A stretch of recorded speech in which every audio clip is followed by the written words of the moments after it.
नमस्कार दोस्तों, हमारे चैनल वन जोन हॉरर में आपका तहे दिल से स्वागत है।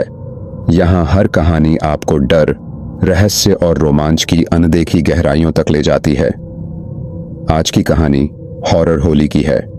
दोस्तों, कहानी शुरू करने से पहले हम आपसे एक छोटी सी विनती करना चाहेंगे। अगर आपने अभी तक हमारे चैनल को सब्सक्राइब नहीं की तो तुरंत कर लीजिए। इससे आपको हमारी हर नई कहानी का नोटिफिकेशन सबसे पहले मिलेगा और हमें बेहतर से बेहतर कहानियां लाने का हौसला भी मिलेगा। साथ ही हमें यह जानकर बेहद खुशी होगी कि आप हमारी कहानियां किस जगह से सुन रहे हैं। नीचे कमेंट में अपने गांव या शहर का नाम ज़रूर बताएं। अगली बार हो सकता है कि आपकी जगह का नाम हम अपनी वीडियो में शामिल करें। तो चलिए दोस्तों, अब बिना किसी देरी के शुरू करते हैं आज की मांच और डरावनी कहानी। यह सफर ऐसा होगा जिसे आप चाहकर भी भूल नहीं पाएंगे। तो तैयार हो जाइए, क्योंकि डर अब आपके बेहद करीब है। काली घनी अंधेरी रात थी। हवा तेज और ठंडी चल रही थी। गांव में एक पुराने जमाने का मकान बना हुआ था। उस घर के आंगन में एक घना नीम का पेड़ लगा हुआ था। उसी पेड़ के नीचे एक चारपाई पर शिल्पा कुछ देर पहले ही सोई थी कि अचानक उसे किसी ने पुकारा। आवाज उसकी जानी पहचानी थी। तुम सो रही हो शिल्पा? आ जाओ हमारे पास। देखो हम सब कितना एंजॉय कर रहे हैं। Happy horror Holi. शिल्पा की आंख खुल गई। जैसे ही उसकी नजर नीम के पेड़ पर आ गई, घने अंधेरे में उसे चमकती हुई 8 आंखें दिखाई दी। शिल्पा के हलक से चीख निकल गई। 3 दिन पहले दिल्ली का एक रेस्टोरेंट निधि, शिल्पा, करण और साहिल रेस्टोरेंट में बैठे हुए थे। ये चारों एक ही क्लास में पढ़ते थे और इन सब की आपस में गहरी दोस्ती थी। मार्च का महीना था। साहिल मोबाइल में कोई न्यूज़ बहुत ध्यान से पढ़ रहा था। बस कर साहिल, अब क्या तू मोबाइल के अंदर घुस जाएगा? निधि सही कह रही है। हम सब यहाँ होली की छुट्टियों पर डिस्कस कर रहे हैं और तू मोबाइल में लगा पड़ा है। करण की बात सुनकर साहिल ने अपना ध्यान मोबाइल से हटा लिया। जानते हो दोस्तों, मैं मोबाइल में उन इलाकों के बारे में पढ़ रहा था जहां होली नहीं मनाई जाती। भला यह भी कोई पढ़ने की बात हुई? बहुत से इलाकों में होली नहीं मनाई जाती, करेक्ट। लेकिन दिल्ली के 200 किलोमीटर दूर एक गांव ऐसा भी है जहां लोग डर की वजह से होली नहीं मनाते। ऐसी क्या बात है? उस गांव का नाम नीमा गांव है। नीमा गांव के लोग डायन की डर की वजह से होली नहीं खेलते। बहुत साल पहले होली के दिन वहां के लोगों ने किसी निर्दोष औरत को डायन कहकर जिंदा जला दिया था। उस घटना से जिस किसी ने भी वहां पर होली पर रंग का इस्तेमाल किया, वह बुरी तरह से मारा गया। What nonsense! यह क्या बकवास है? आज के जमाने में भी लोग इन बातों पर यकीन करते हैं। शिल्पा, जो बहुत देर से चुप थी, उसने सबकी ओर देखकर कहा, शिल्पा, यह सही कह रहा है। यह जिस गांव की बात कर रहा है वह मेरा ननिहाल है। व्हाट नीमा गांव तुम्हारा ननिहाल है शिल्पा? हाँ साहिल, मुझे याद है। नानी, उस वक्त होली के दिन पूरे गांव में मातम जैसा माहौल होता था। तो क्या तूने उस डायन को अपनी आंखों से कभी देखा है? शिल्पा, वो सब अंधविश्वासी लोग हैं। मैं इन बातों को नहीं मानती। तो फिर बात पक्की। हम सब होली की छुट्टियां इस बार तेरी नानी के घर पर मनाएंगे और वहां होली खेलकर सबके दिल से डर निकालकर ये अंधविश्वास खत्म कर देंगे। करण हंसते हुए बोला, बिल्कुल सही कहा। और हमारी मुलाकात अगर डायन से हो जाती है तो हम उसे होली की विश भी कर देंगे। हम अपनी इस ट्रिप का नाम रखेंगे हैप्पी हॉरर होली। दूसरे दिन कविता, शिल्पा, साहिल और करण कार से नीमा गांव के लिए रवाना हो गए। शिल्पा की नानी सुमित्रा देवी शिल्पा को देखकर चौंक गई, मगर उन्होंने कुछ कहा नहीं। सुमित्रा देवी ने शिल्पा के दोस्तों का स्वागत किया। सब दोस्तों को शिल्पा का ननिहाल बहुत पसंद आया। इसी तरह से उनके 2 दिन बीत गए और आज होली थी। दोपहर के 12 बजे का वक्त था। कविता ने अपना कैमरा तैयार करके शिल्पा से कहा, तूने सही कहा था शिल्पा, आज के दिन तो यहां मातम फैला हुआ है। चल कुछ धमाल करते हैं। तू सही कह रही है। जिस मकसद के लिए यहां आए हैं, चलो वो पूरा करते हैं। कि अचानक शिल्पा की नानी ने उन सब से कहा, बच्चों, मैं जानती हूं कि तुम लोग शहर के हो और भूत प्रेत की बातों पर यकीन नहीं करते। मैंने कल रात तुम्हारी बातें सुन ली थीं। कोई ऐसा काम मत करना जिससे तुम अपनी जान गंवानी पड़े। क्या नानी, डायन वायन जैसा कुछ नहीं होता। जो कहानी हम बाप दादाओं के जमाने से सुनते चले आ रहे हैं, वह कोई कहानी है नहीं, बल्कि सच्चाई है। शिल्पा ने अपनी नानी की बात को मजाक में उड़ा दिया और वह तीनों घर के बाहर निकल गए। चारों ओर खामोशी छाई हुई थी।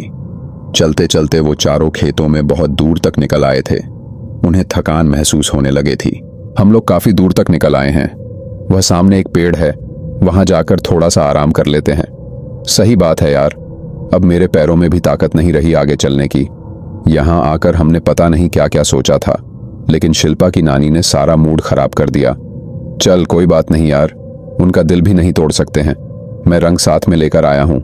हम यहीं पर एक दूसरे को थोड़ा बहुत रंग लगाकर एंजॉय कर लेते हैं। इतना कहकर वह चारों एक दूसरे पर रंग लगाने लगे।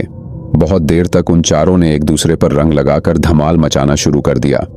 जब वो और ज्यादा थक गए तो वो वहीं एक पेड़ के नीचे बैठ गए। वह चारों पेड़ के नीचे बैठे ही थे, अचानक कविता के चेहरे पर किसी के बाल टकराए। उसकी नजर जैसे ही पेड़ के ऊपर गई, उसने देखा पेड़ के ऊपर एक सफेद साड़ी पहने एक औरत बैठी हुई थी, जिसके बाल बहुत लंबे थे कि वही कविता के गाल से टकराए थे। घने पेड़ के अंधेरे में उसकी आंखें चमक रही थीं। कविता ने चीखते हुए कहा, ये क्या बला है? कौन है? वहां ऊपर देखो, इसके बाल कितने लंबे हैं। कविता के चीखने पर सफेद साड़ी वाली औरत कूदकर उन तीनों के सामने आकर खड़ी हो गई। उस औरत को देखकर वो चारों डर से कांप गए। उसकी आंखों की पुतलियां चमक रही थीं। उसका चेहरा बेहद भयानक काला था, बिल्कुल भयानक डायन जैसा। अचानक उस डायन ने कविता और साहिल को कसकर पकड़ लिया और अपने दांत उन दोनों की गर्दन में गाड़ दिए। देखते ही देखते वो उन दोनों के शरीर का सारा खून पी गई। एक ही झटके में साहिल और कविता जमीन पर गिर गए। अचानक काली घटा छा गई और बिल्कुल अंधेरा हो गया। उस अंधेरे में उस डायन के चेहरा और बेहद खौफनाक हो गया हो। अगले ही पल वो डायन ने करण खींचते हुए को पेड़ के ऊपर ले गई। करण चीखने लगा। उसने करण का गला जड़ से उखाड़ दिया। खून का फव्वारा डायन के चेहरे से टकराया। वह खून ऐसे पीने लगी जैसे कि वह बरसों से प्यासी हो। शिल्पा पूरी ताकत लगाकर वहां से भागने लगी। शिल्पा घर पहुंचकर दरवाजा पीटने लगी। शिल्पा वहीं पर बेहोश हो गई। कुछ ही देर में नीमा गांव में हंगामा हो गया। पुलिस ने तीनों की लाशें बरामद कर लीं। तीनों की लाशें नीमा गांव के अस्पताल के पोस्टमार्टम हाउस में रखवा दी गईं। शिल्पा का रो रो कर बुरा हाल था। शिल्पा, मैंने तुमसे मना किया था ना बेटी, लेकिन तुम आजकल के बच्चे बड़े बुजुर्गों की बात मानते ही नहीं हो। अगर तुम मेरी बात मान जाती तो आज तुम्हारे तीनों दोस्त जिंदा होते। मेरे दोस्तों को उस डायन ने मेरी आंखों के सामने कच्चा चबा डाला। नानी, भगवान का शुक्र मनाओ कि तुम जिंदा बच गई, वरना आज तक उस डायन से कोई जिंदा नहीं बचा। मुझे लगा था कि ये सब कहानियां हैं नानी, ये कोई कहानी नहीं थी बेटी। बाबा जी को भी खबर लग गई है बेटी, वो रात तक आ जाएंगे। रोते रोते शिल्पा आंगन में पेड़ के नीचे बिछी हुई चारपाई पर लेट गई। शिल्पा की आंख लगी ही थी, अचानक उसे किसी ने पुकारा। शिल्पा की आंख खुल गई। आवाज पेड़ से आई थी। जैसे ही उसकी नजर पेड़ पर पड़ी तो उसे पेड़ पर चमकती हुई 8 आंखें दिखाई दी। शिल्पा के हलक से चीख निकल गई। उसने देखा करण, साहिल और कविता उसी डायन के पास बैठे उसे बुला रहे थे। उन सबके चेहरे उसी डायन जैसे भयानक थे। हमारे पास आओ शिल्पा, हैप्पी हॉरर। होली शिल्पा चीखने लगी।